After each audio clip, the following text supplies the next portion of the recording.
लगातार हमारी नजर बनी हुई है महाराष्ट्र की राजनीति पर, क्योंकि आज बड़ा दिन है विवेक, और बीएमसी का किंग कौन होगा, क्योंकि जोर आजमाइश चली है, जुबान काटने तक की बात हुई है, लेकिन जनता ने अपना फैसला ईवीएम में कैद किया और 10 बजे से गिनती शुरू हो जाएगी विवेक। और बात सर्वाइवल की है। अब की बार कहा जा रहा है कि ये चुनाव जो जीतेगा वो तय कर देगा कि 29 में किसका राज होगा, विधानसभा चुनाव में किसका राज होगा। मिनी विधानसभा चुनाव भी इसको माना जा रहा है। जो नगर पालिकाएं हैं उसका रिजल्ट ये तय कर देगा। चुनावी दंगल का आज निर्णायक दिन है और इस निर्णायक दिन के लिए सबसे बड़ी खबर आज ये है कि 10 बजे से वोटों की गिनती शुरू हो जाएगी। काउंटिंग से पहले मतगणना केंद्रों की सुरक्षा बढ़ा दी गई है। दोपहर बाद आ सकते हैं बीएमसी के परिणाम और बीएमसी समेत 29 सीटों के नतीजे आएंगे। आपको बता दें, चुनाव न केवल स्थानीय निकायों के भविष्य के लिए महत्वपूर्ण है, बल्कि राज्य की सत्तासीन महायुति और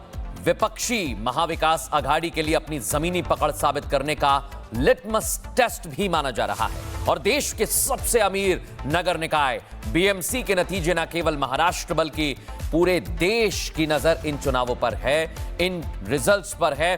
बड़ी बात यह, दशकों से लंबा समय बिताया है शिवसेना का दबदबा यहां पर रहा है, लेकिन इस बार मतदाताओं ने उद्धव ठाकरे और राज ठाकरे एक साथ आए हैं, यह भी देखा है, और बीजेपी के साथ एकनाथ शिंदे गए हैं, यह भी देखा है। तो विवेक, सबसे महत्वपूर्ण बात यह है कि अब किस्मत दांव पर लगी है। जो अभी 0-0 नजर आ रहा है, कुछ देर का इंतजार और है, फिर यहां पर नंबर आएंगे और वो महाराष्ट्र का भविष्य तय करेंगे। बिल्कुल, महाराष्ट्र में नगर निगम चुनाव हो चुके हैं, आज काउंटिंग होनी है और आज की काउंटिंग ये तय करेगी कि पूरा मुंबई उस पर किसका होगा राज, क्योंकि ये वो माइक्रो मैनेजमेंट बताएगा कि आखिरकार आपकी जड़ें कितनी मजबूत हैं, परिणाम कितना असरदार होगा, ये हम आपको बता देते हैं। महाराष्ट्र में आज वोटों की गिनती होगी, 10 बजे से ये वोटों की गिनती होगी, जो हम आपको लगातार बता रहे हैं।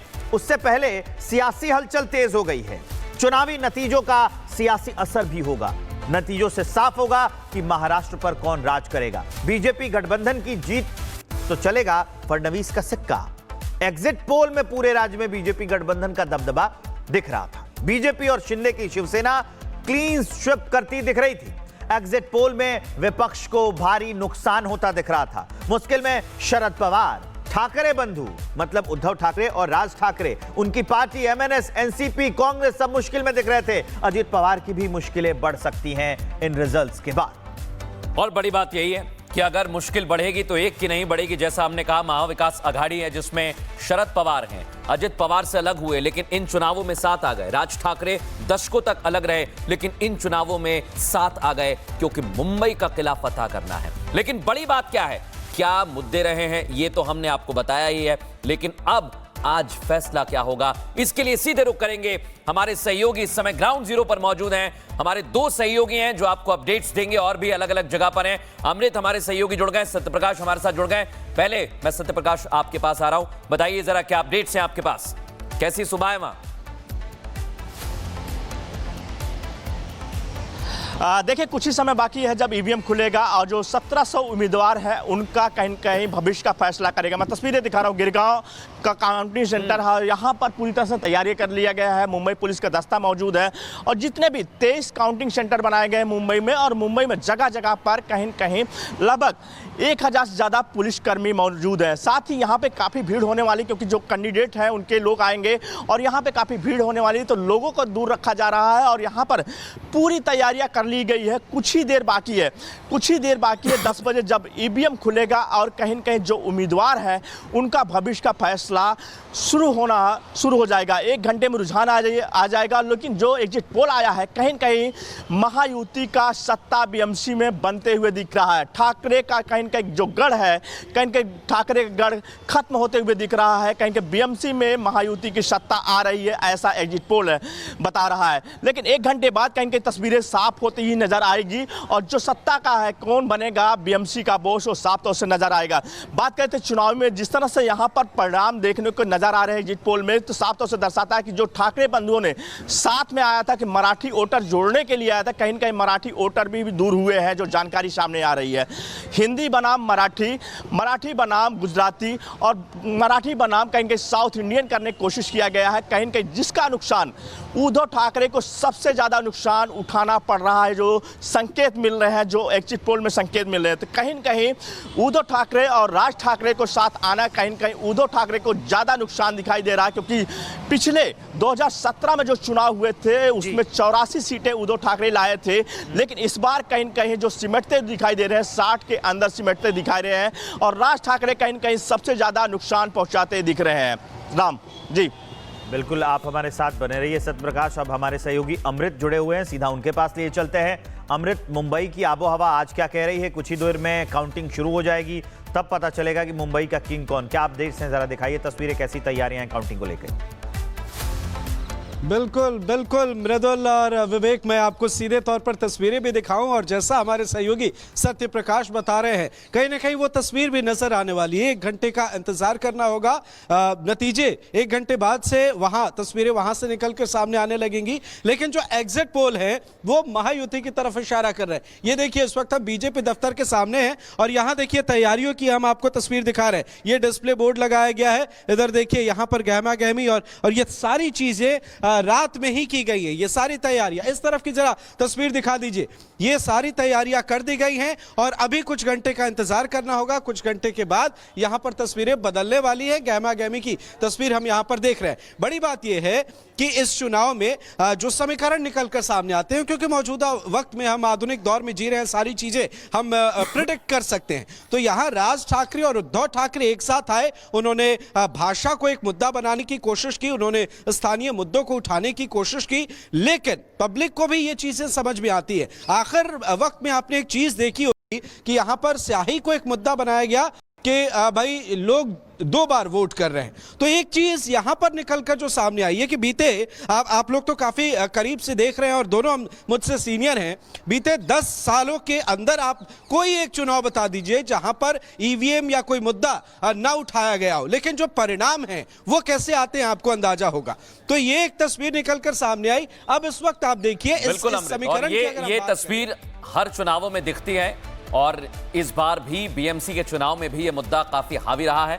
अवधेश जी हमारे साथ हैं जो चुनावों को करीब से देखते रहे हैं। ये ईवीएम का जिन जो है ये जा नहीं रहा है, ये ऐसा मर्ज है, ठीक नहीं हो रहा है अवधेश जी।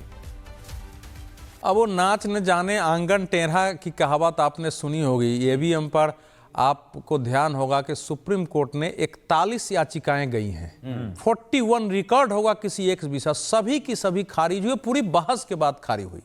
और अगर आप हाई कोर्ट का और सबको मिला देंगे तो पता नहीं 100 से ऊपर याचिकाएं हो गई होंगी और अभी तक प्रूफ नहीं हुआ है।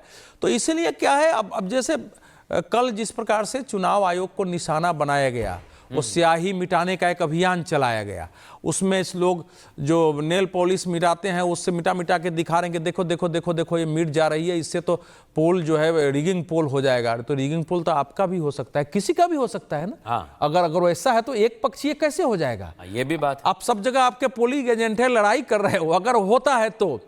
अब इतने अगर इस देश में, और उद्धव ठाकरे जी का कल का बयान है कि चुनाव आयोग गुलामों की तरह व्यवहार कर रहा है, नौकर है वो मोदी सरकार का और ये नियंत्रित हो रहा है। तो वो पहले से आप एक अभियान सा चल रहा है कि भारत के पूरी चुनाव प्रणाली की साख पर बट्टा लगाओ। पॉलिटिकल पार्टियों को जनता क्यों नकार रही है, जनता से उनका जुड़ाव क्यों नहीं हो रहा है, उनके पार्टी में क्यों असंतोष पैदा हो रहा है, पार्टी क्यों टूट जा रही है, इस पर अगर आप मंथन नहीं करेंगे और देश में नरेंद्र मोदी के शासन आने के बाद लोगों की कलेक्टिव साइकोलॉजी, वो चाहे लोकल चुनाव हो, आप एकदम स्थानीय चुनाव, पंचायत चुनाव तक अगर नरेंद्र मोदी वहां पहुंच रहे हैं और वहां बीजेपी पहुंच रही हो, मुद्दे पहुंच रहे हैं, तो ये तो नए सिरे से सभी पॉलिटिकल पार्टियों एक बात और है करनी चाहिए। इसी मुद्दे को संजय राउत ने उठाया, चुनावों से पहले कहा कि ऐसे बड़े बड़े नेताओं की क्या जरूरत है भाई, ये तो शहर का चुनाव है, ये तो शहर की सरकार है, क्या जरूरत है। तो ये भी एक संदेश पहले से ही चला गया था कि बड़े चेहरे आ रहे हैं, इस बार मेहनत तगड़ी करनी पड़ेगी, इसलिए दोनों भाई भी साथ आ गए। देखिए, एक तो भारतीय जनता पार्टी ने महाराष्ट्र के चुनाव में प्राइम मिनिस्टर, गृह मंत्री तो गए नहीं, हमने गृह मंत्री को नगर निगम के चुनाव में रोड शो करते भी देखा है। तो भारतीय जनता पार्टी ने एक मानस बनाया है कि हमारे लिए नेता कोई बड़ा छोटा नहीं, जो चुनाव जिसके माध्यम से जीता जा सकता है वो वहां जाएंगे। यहाँ तो मुख्यमंत्री को उप मुख्यमंत्री बना देते हैं, केंद्रीय मंत्री को विधानसभा चुनाव लड़ा के मंत्री बना दे रहे हैं।